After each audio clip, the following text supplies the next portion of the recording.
ஆண்டவர் TMX முறுக்கு கம்பிகளின் அரசன்.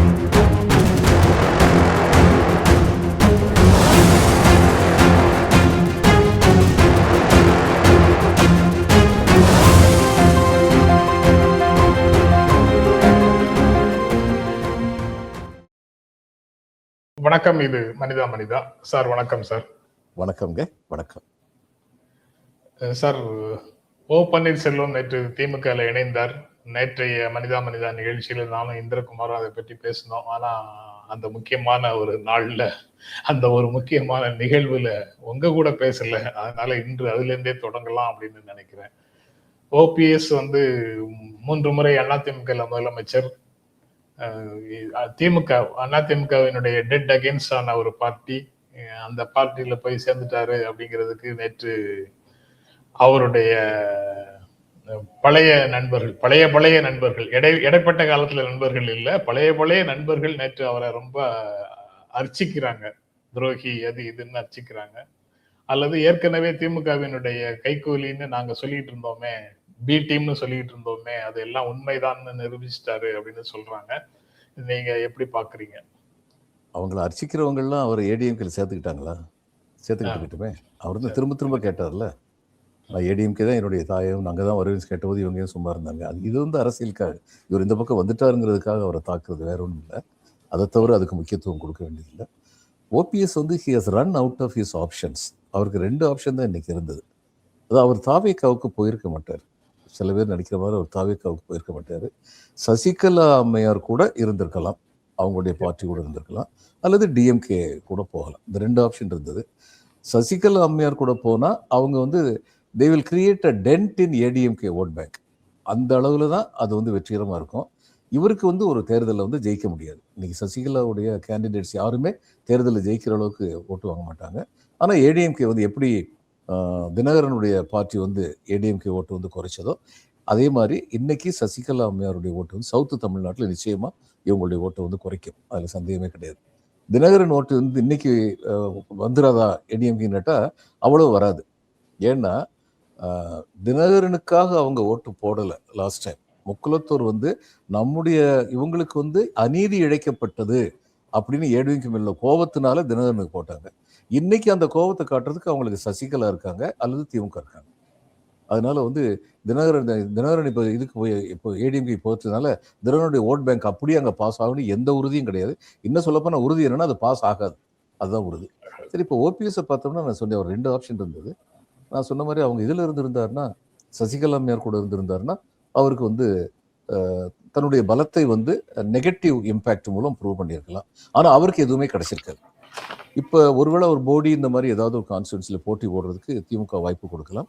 வாய்ப்பு கொடுத்து அவர் வெல்வதற்கான வாய்ப்பு அதிகமாக இருக்குது. ஆனால் உண்மை என்னன்னா, he has become a spent force in politics.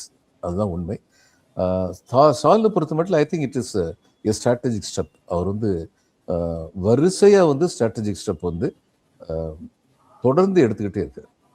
இவங்களை எம்டிஎம்கே இங்கே சேர்த்ததும் சரி, இப்போ ஓபிஎஸ் ஆமாம் டிஎம்டிகே சேர்த்ததும் சரி, டிஎம்டிகே சேர்த்ததும் சரி, இப்போ ஓபிஎஸ் இங்கே வந்ததும் சரி, இது எல்லாமே அந்த என்டிஏ உடைய பலத்தை தொடர்ந்து குறைச்சிக்கிட்டே வருதுங்கிறது மட்டும் இல்லை, டிவிகேயுடைய பலத்தையும் குறைச்சிக்கிட்டு வருது. அவங்களுக்கும் ஒரு துணையாளர் இல்லாமல் இருக்காங்க. இந்த காங்கிரஸ் இப்படிப்பட்ட ஒரு முட்டாள்தனமான ஒரு எக்ஸசைஸ் பண்ணாமல் இருந்திருந்தாங்கன்னா இதுக்குள்ளேயே டிவிக்கே கலகலத்து போயிருக்கும். இன்னும் பேசுறாங்கன்னு எனக்கு செய்தி ஒரு டிவிக்கே கூட இன்னும் பேசுறாங்க. இன்றைக்கு இந்த சப்ஜெக்ட் பேசும்போது அதுவும் வந்ததுனால சொல்றேன் சார். இன்றைக்கு திமுகவோட காங்கிரஸ் கட்சி பேச்சுவார்த்தை நடத்துகிறது அப்படின்னு ஒரு செய்தி இருக்குது. அது சோடங்கரே சொல்லியிருக்கிறாரு அப்படின்னு சொல்றாங்க. ஆக நாங்க கூட்டணியில தானே இருக்கோம்னு சோடங்கர் சொல்றாரு. வேறு மாதிரியும் சொன்னதாக செய்திகள் வருது. இது தெரிஞ்சு போகும். இன்னைக்கு தெரியாது. இன்னைக்கு எல்லாத்தையும் பல்ஸ் பார்த்துட்டு 2 பேரும் மியூச்சுவல் பல்ஸ் பார்த்துட்டு போயிடுவாங்க. அதுக்கப்புறம் தான் இன்னொரு நாள் தான் என்ன தெரிய வேண்டுமோ அது தெரியும் அப்படின்னு நினைக்கிறேன். பட் தவேக்கா கூட பேசுறாங்கன்னு செய்தி வருதுன்னு சொல்றீங்களே சார். அப்படி தவேக்கா கூட பேசுனாங்கன்னா அது முழுக்க முழுக்க கண்டிக்கத்தக்கது தானே. இந்த கூட்டணிக்குள்ள இருந்துட்டு இதை முறித்து கொள்ளாமல் அங்க போறது. 2004 இருந்து இங்க இருக்காங்க. 2014 தவிர அனைத்து தேர்தல்கள்லயும் திமுகவோட கூட்டணியில இருக்காங்க.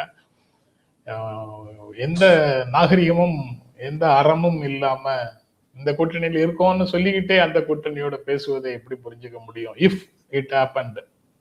சார், நாகரிகம், அறம் இதெல்லாம் ஒரு பக்கம் இருக்கட்டும். இன்னைக்கு பல அரசியல் கட்சிகள் அதை ஃபாலோ பண்றது இல்லை. ஆனா இட் இஸ் சூசைடல். ஏன்னா இப்போ டிவிக்கு ஜெயிச்சு வந்துடுதுன்னு வச்சுக்கோ, அடுத்த நாடாளுமன்ற தேர்தலில் டிவிக்கையும் காங்கிரஸும் சேர்ந்து 40 சீட் வருதுன்னு வைப்போம். இவங்களுக்கு 10 கொடுக்குறாங்க அல்லது 15 கொடுக்குறாங்க, டிவிக்கு 25 இருக்குன்னு வச்சுப்போம். இவங்களுடைய முதல் எதிரி யாரு? பிஜேபி. காங்கிரஸுடைய முதல் எதிரி வந்து பிஜேபி. இந்த டிவிக்கு ஜெயிச்ச அத்தனை எம்பி சீட்டும் இவங்களுக்கு ஆதரவா வாக்களிப்பாங்கன்னு இவங்களுக்கு எந்த கேரண்டியாவது இருக்கா? எந்த கேரண்டியாவது இருக்கா? டிவிக்கு நிலைப்பாடை பார்த்தா இன்னைக்கு என்ன தெரியுது? எல்லா பக்கமும் வளைஞ்சு கொடுத்துட்டு எந்த பக்கம் நுழையலான்னு பார்த்துக்கிட்டு இருக்கிற ஒரு கட்சியா தெரியுது. அப்போ இவங்களுக்கு நேஷனல் லெவல்ல இவங்களுடைய பெரிய ஸ்ட்ரென்த் இன்னைக்கு டிஎம்கேங்கிறது தெரியாதா? அன்கண்டிஷனலி டிஎம்கே சப்போர்ட்ஸ் தான். ஃபார் த சிம்பிள் ரீசன், ரெண்டு பேருக்குமே ஒன்றுபட்ட கருத்துக்கள் இருக்கின்றன. இந்திய ஜனநாயகத்தை காப்பது என்பதில் தொடங்கி இந்திய அரசியல் சட்டத்தின் மாண்பை, மேன்மையை நிலைநிறுத்த வேண்டும் என்பதில் துவங்கி பல விஷயங்கள்ல ஒன்றுபட்ட கருத்து இருக்கு. அதனால பலன் எதிர்பாராம நேஷனல் பாலிடிக்ஸ்ல வந்து டிஎம்கே வந்து இவங்களை வந்து சப்போர்ட் பண்றாங்க. அந்த சப்போர்ட்டை இழந்துக்கிறது மாதிரி இந்த மாதிரி வந்து பேசுறதுங்கிறது வந்து அறம் இல்லைங்கிறதுல ஒரு பக்கம் இருக்கட்டும், முட்டாள்தனம். பலன் எதிர்பாராமல் அப்படின்னு சொல்றீங்க சார். சரி, அது ஜெயிச்சா கூட்டணி ஆட்சி எங்க அப்படிங்கிறது ஒரு பலன், ரைட்டு, அது ஒரு பக்கம். பட் திமுக இல்லாத, திமுக அணியில இல்லாத தமிழ்நாட்டில் உள்ள பிற கட்சிகளை, அது தவேகவா இருந்தாலும், அண்ணா திமுகவா இருந்தாலும், நாம் தமிழராக இருந்தாலும், திமுக அணியில இல்லாத கட்சிகள் எல்லாவற்றையுமே வந்து பாஜகவுக்கு ஆதரவாக போய்விடுவார்கள் அப்படின்னு டேர்ம் பண்றது சரிதானா? அதை வந்து திமுக ஆதரவு சக்திகள் வேற ஒரு நண்பருடைய டேர்ம்ஸ்ல சொன்னா திமுகவின் தொங்கு சதைகள் அப்படி டேர்ம் பண்ற வேலையை செய்யறாங்க அப்படின்னு சொல்றாங்க. இப்ப நாம் தமிழர் கட்சி வந்து ஆரம்பிக்கும் போது எப்படி இருந்தாங்க, இன்னைக்கு எப்படி இருக்காங்கன்னு பாருங்க. அவங்க ஆரம்பிக்கும் போது இருந்த நிலைப்பாடு இன்னைக்கு அவங்க திமுகவை எதிர்த்து, திராவிடத்தை எதிர்த்து, பிராமணர்கள் என்ற பிராமண கடப்பாறை கொண்டு ஆமா வடிப்போம் அப்படின்னு சொல்ற அளவுக்கு தான் நாங்க ஆயிட்டாங்க. இப்ப நான் கேட்கறது வந்து தமிழ்நாட்டில் நடந்த ஒரு மௌன சமூக புரட்சியை இல்லைன்னு சொல்றீங்களா? இப்போ இந்த இதில் வந்து நான் ஃபெட்னாவுக்கு போயிருந்த ஒரு federation of Tamil associations of North America, அவங்களுக்கு போயிருந்த 4-5 தரம் போயிருக்கேன். ஒவ்வொரு தரம் பேசும்போதும் அங்கே உள்ளதில் 70 விழுக்காடு அமெரிக்காவுக்கு போனவங்க ஃபர்ஸ்ட் ஜெனரேஷன் கிராஜுவேட்ஸ். இது வந்து நேற்றோ முந்தா நாளோ நடந்த விந்தை அல்ல. 100 ஆண்டுகளாக தொடர்ந்து கைப்பிடிக்கப்பட்ட ஒருங்கிணைந்த வளர்ச்சி என்ற தத்துவத்தின் காரணமாக போயிருக்காங்க. இப்போ போனவங்களில் பல்வேறு, நான் சாதாரணமாக அவங்கள்ட்ட பேசிகிட்டு இருக்கும்போது அப்பா என்ன செய்கிறாங்க அப்படின்னு சொல்லி கேட்டேன்னா பெரும்பாலும் என்ன தெரியுமா சொல்கிறாங்க? விவசாயம் பண்ணுறாங்க, மெக்கானிக்கல் ஃபிட்டராக இருந்தார், ஸ்டேட் எலக்ட்ரிசிட்டி போர்டில் கிளார்க்காக இருந்தார், இப்படித்தான் சொல்கிறாங்க அந்த 70 பேர். சர்வசாதாரணமாக இப்போ என்னுடைய நண்பர் ஒருத்தர் இருந்தார், அவர் வந்து ஃபர்ஸ்ட் ஜென்ரேஷன் அமெரிக்காவுக்கு போனார். அவர் என்கிட்ட வந்து சொல்கிறாரு, முதல்ல வந்தபோது நியூயார்க்கு நாங்கள் கிராஸ் பண்ணி அவருடைய வண்டியில் போய்கிட்டு இருக்கோம். ஒரு பெட்ரோல் பம்ப் காட்டி, இங்கே வந்தோடனேங்க எனக்கு வந்து சாப்பாடுக்கெல்லாம் கஷ்டம்தான். முதல்ல இந்த பெட்ரோல் பம்பில் தான் நான் வந்து வேலை பார்த்துக்கிட்டு இருந்தேன், ஏன்னா 3 வேளைக்கு சாப்பாடு கிடைச்சோம். அவர் ஒரு பிடெக் படித்தவர், அதுக்கப்புறம் பெரிய உத்தியோகத்துக்கு போனார். அவருக்கு வந்து வீட்டிலேருந்து சப்போர்ட் கிடையாது, அதான் பாயிண்ட். ஒரு வசதியான சூழ்நிலையிலிருந்து வந்தவர் கிடையாது.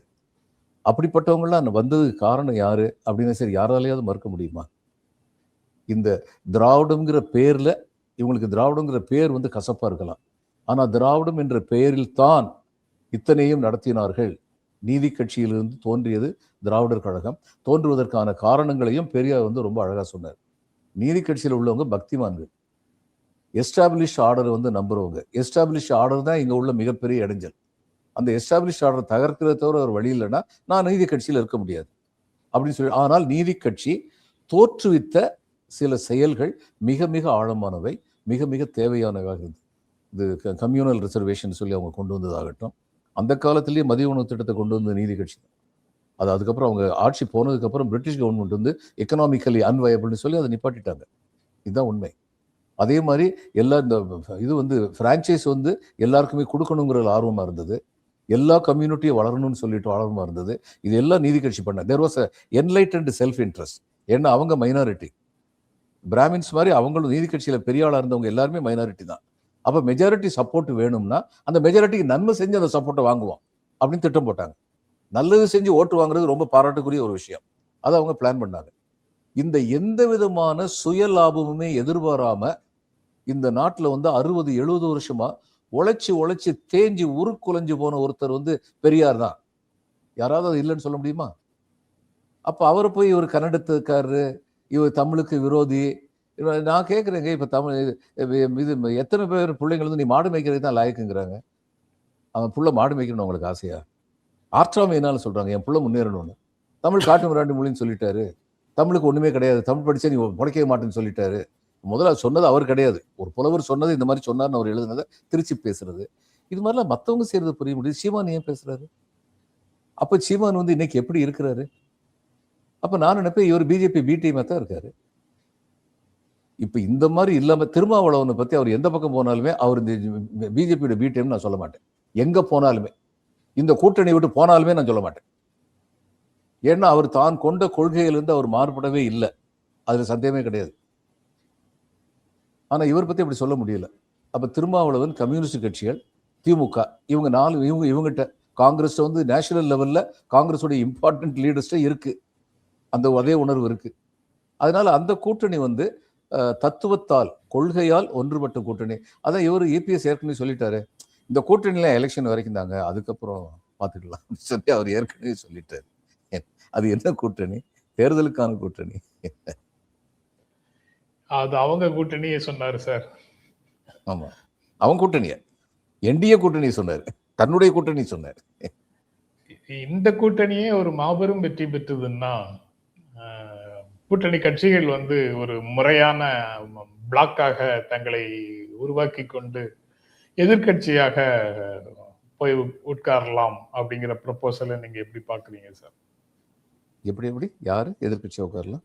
திமுக கூட்டணி வந்து ஒரு மாபெரும் வெற்றி பெற்றது, 200 இடங்களுக்கு மேல வெற்றி பெற்றது அப்படின்னா இப்ப இருக்கிற ட்ரெண்டுல அதுக்கான வாய்ப்பு தெரியுது அப்படிங்கிறத வச்சு பார்த்தா இந்த கூட்டணியில காங்கிரஸ், விடுதலை சிறுத்தைகள், கம்யூனிஸ்டுகள் எல்லாரும் ஒரு பிளாக்காக ஆக்கப்பூர்வமான எதிர்கட்சியாக நாங்கள் செயல்படுவோம்னு உடனே டிக்ளேர் பண்ணுனா அதை எப்படி பார்ப்பீங்க? அதுல எந்த தவறுமே இல்லைங்க, அதுல எந்த தவறுமே இல்லை. எதிரி கட்சியாக செயல்பட மாட்டோம், எதிர்கட்சியாக செயல்பட மாட்டோம். நான் ஒரு விஷயம், எனக்கு ஒரு டவுட்டுங்க. இப்ப சமீபத்தில் நம்ம எல்லாருமே ஒரு விஷயத்த மிஸ் பண்றோம்னு நினைக்கிறேன். அது இந்த அரசியல் கட்சிகளும் சரி, நம்மள மாதிரி அரசியல் விமர்சகரும் சரி. நேத்து வந்து பராசக்தி படம் ஏங்க தோல்வி அடைஞ்சது? இதை பத்தி யாரும் பேச மாட்டேங்கிறாங்க. வசூல் ரீதியா தோல்விதான் அந்த படம். It did not connect with the present Z generation. இது உண்மை. தோல்விங்கிறதுக்கான அளவுகோல் வந்து வசூல் இல்ல, நான் வசூலை பத்தி மட்டும் சொல்ல. அது வந்து it did not reach the present generation. இது உண்மை, யாராலுமே இதை மறுக்க முடியாது சார். வடகிழக்கு மாவட்டங்களில் நடந்த போராட்டம் அல்லது மும்பையில் நடந்த இந்து முஸ்லீம் போராட்டங்கள், அத மோதல்கள், இதையெல்லாம் பத்தி மணிரத்னம் படம் எடுத்திருக்கிறாரு. அந்த படங்களும் பெரிதாக ஓடியது இல்லை. அதுக்காக அந்த கருத்துக்கு செல்வாக்கு இல்லைன்னா ஆகுமா? சில படைப்பாளிகள் படம் எடுக்கிறாங்க, அந்த படம் வந்து சில பின்னணியை கொண்டதாக இருக்குது. படம் வந்து ஒரு கமர்ஷியல் படம், படத்துக்கான கதைக்களம் அப்படின்னு அவங்க அமைச்சுக்கிறது வேறு சில விஷயங்களை வைக்கிறாங்க. மணிரத்னம் வேறு சில விஷயங்களை வைக்கிறாரு, இந்த படத்தை எடுத்தவர் வேற சில விஷயங்களை வச்சிருக்கு, ஒரு விஷய மொழி போராட்டத்தை வச்சிருக்கிறாரு. அதனாலேயே ஒரு படம் வெற்றி பெற வேண்டும் அப்படின்னு எதிர்பார்ப்பது சரியா? இல்லைங்க, நான் மறுபடியும் சொல்றேன், கமர்ஷியல் சக்சஸ் பத்தி நான் பேசல. கனெக்ட் ஆகாம இருக்கிறதும் ஒண்ணுதானே சார்? ரெண்டும் ஒண்ணுக்கு ஒண்ணு தொடர்புடைய மேட்டர் தான். கமர்ஷியலா சக்சஸ் ஆயிடும். சரி, ஆனா நான் ஒன்று சொல்றேன், வடகிழக்கு பத்தி பேசுனது வந்து தமிழ்நாட்டு மேல இம்பாக்ட் கிடையாது. ஆனா தமிழ்நாட்டில் நடந்த மொழிப்போர் அப்படிங்கிறது வந்து தமிழ் இனத்தின் மேல் தொடுக்கப்பட்ட ஒரு யுத்தம், அந்நியாரம். எத்தனை பேர் செத்து போனாங்கங்கிற கணக்கே இல்லாமல் ஒரு ஒயிட் பேப்பரே கொண்டு வராமல் நான் புதைந்து போன ஒரு விஷயம் அது வந்து. அந்த விஷயத்தை பற்றி இன்னைக்கு பேசும்போது இன்றைக்கு உள்ள தலைமுறை வந்து அதை பற்றி நான் நினைக்கிறேன். இதுக்கு அடிப்படை காரணம் என்னன்னா, தமிழ் வந்து நிச்சயமாக ஒரு மொழிப்பாடமாவது கண்டிப்பாக இருக்க வேண்டும் அப்படிங்கிற நிலைமை இன்னைக்கு இல்லை. தமிழையே படிக்காதவனுக்கு தமிழ் உணர்வு எங்கிருந்து வரும்? சார், கீழவெண்மணி நிகழ்வை அடிப்படையாக வச்சு கண் சிவந்தால் மண் சிவக்கும்னு ஒரு படம் வந்தது. தமிழ்நாட்டுக்குள்ள நடந்த ஒரு விஷயம்தான். அதுவும் பரந்த ஏழை மக்கள் தொடர்பான பிரச்சனை தான். கூலி உயர்வு போராட்டம் தொடர்பான பிரச்சனை தான். அதை வந்து எல்லாராலையும் கனெக்ட் பண்ண முடியும். ஆனா கனெக்ட் ஆகல, படம் கனெக்ட் ஆகல. அப்போ படம் மேக்கிங் உள்ளடக்கத்திற்கும் வடிவத்திற்கும் இடையில உண்டான ப்ரொபோர்ஷன், எந்த தயாரிப்பு நிறுவனம் தயாரிக்குது, யார் யாரெல்லாம் நடிச்சிருக்கிறாங்க, மக்களிடத்துல கொண்டு சேர்க்கும் எக்ஸிபிட்டர்கிட்ட கொண்டு போய் சேர்க்கிற நிறுவனம் எது போன்ற பல்வேறு காரணிகள் ஒரு படத்தினுடைய வெற்றியை தீர்மானிக்குது. திரைப்பட சந்தைங்கிறது உள்ளடக்கத்தை மட்டுமே சார்ந்ததாக இருப்பது இல்லை. கண் சிவந்தால் மண் சிவக்கும் வந்து அருமையான கருத்தை கொண்டு எடுக்கப்பட்ட படம். ஆனால் மிக திறமையாக எடுக்கப்பட்ட படம் இல்லை. ஜெய்சங்கர் வந்து மனசு வந்து அதில் நடிச்சாருங்கிறது அவர் ரொம்ப பாராட்டணும். ஒரு கமர்ஷியல் ஆர்டிஸ்ட் அதில் வந்து நடிக்கிறதுக்கு ஒத்துக்கிட்டாங்கிறத பாராட்டணும். ஆனால் இந்த பராசக்தி உணர்வுகளை தூண்டும் விதத்தில், சரியான விதத்தில் தூண்டும் விதத்தில் திறமையாக எடுக்கப்பட்ட படம் தான் அப்படிங்கிறதுல எனக்கு சந்தேகம் இல்லை. ஆனால் நான் திரும்ப திரும்ப நினைக்கிறேன், நீங்கள் சொல்கிறீங்கல்ல, விவசாயிகள் போராட்டத்தை வந்து அர்பன் ஏரியாவில் வந்து மக்கள் இன்னும் முழுமையாக உணர்ந்துக்கு, இன்னும் அன்னைக்கு உணரல, இன்னைக்கு உணரல. விவசாயிகள் போராட்டம்னா அவங்களுக்கு வந்து விவசாய தொழிலாளர்கள் போராட்டம் என்ன, விவசாயிகள் போராட்டம் என்ன அப்படிங்கிற உள்ள வேறுபாடு கூட எல்லாருக்குமே வந்து சரியாக உணர்ந்துகிட்டது இல்லை. ஆனால் நானும் நீங்களும் மாணவர்களாக இருந்தபோது இந்த இந்தி திணிப்பை எதிர்த்து பேசும்போது வயசானவங்களிலிருந்து கீழே உள்ளவங்க வரைக்கும் எல்லாருக்குமே ஒரே மாதிரியான உணர்வு இருந்தது. இன்னும் சொல்ல போனா, இந்த இலங்கை தமிழர்களுக்கு ஏற்பட்ட கொடுமைகளுக்கு எதிராக இங்க முதல்ல போராட்டம் நடந்தபோது எங்க வீட்டுக்கு பக்கத்துல இருந்த அம்மா, அந்நேரம் எனக்கு வந்து 40 வயசு, அந்த அம்மாவுக்கு 70 வயசு. அவங்க கூட்டத்துல மதுரையில வந்து எல்லாரும் போறோம்னு அந்த அம்மா கூட்டத்துல போயிட்டாங்க. நான் சொன்னேன், அம்மா போறீங்களே, எங்க அடிக்கடி பட்டீங்க, படட்டுமே, அங்க நம்ம பிள்ளைங்க எவ்வளவு விதி விடுறாங்க. அப்படிப்பட்ட ஒரு உணர்வு தமிழகம் பூரா இருந்தது, நம்முடைய தொப்புள் கொடி உறவுகள் அப்படின்னு சொல்லி. இன்னைக்கு வந்து இதுல வந்து நான் நினைக்கிறேன், எல்லாரும் சேர்ந்து Z ஜெனரேஷனை அடிப்படை விஷயங்கள்ல கனெக்ட் பண்ண தவறிட்டாங்கன்னு தான் நான் நினைக்கிறேன்.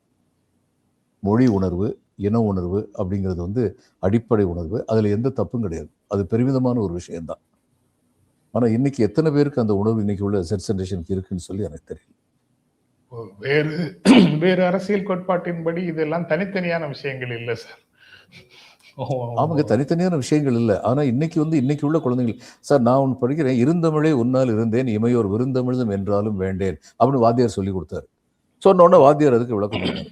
விளக்கம் சொன்னபோது தமிழ் எப்படிப்பட்ட மொழின்னு சொன்னாரு. கடைசியில் என்ன சொன்னாரு, உலகத்துல எத்தனை மொழி இருக்கு தெரியுமா, அதுல பழமையான மொழிகள்னு சொல்லி ஒரு 100 மொழியை கூட சொல்ல முடியாதுப்பா, ஒரு 10 மொழியை கூட சொல்ல முடியாது.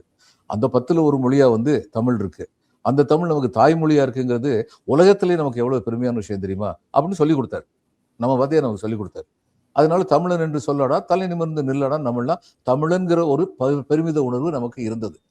இன்னைக்கு வந்து எல்லாமே வந்து பிடெக் படிக்கணும், சம்பாதிக்கணும், ஃபாரின் போகணும், இதுதான் வாழ்க்கையில முக்கியமான நோக்கம் அப்படின்னு சொல்லி ஆகிற அதே நேரத்துல ஒரு மொழி உணர்வையோ ஒரு இன உணர்வையோ வெறித்தனமாக இல்லை, ஆக்கப்பூர்வமாக சொல்லிக் கொடுக்கறதுக்கு மறந்துட்டாங்க எஜுகேஷன் இன்ஸ்டிடியூஷன்ஸ். இது உண்மைதான்.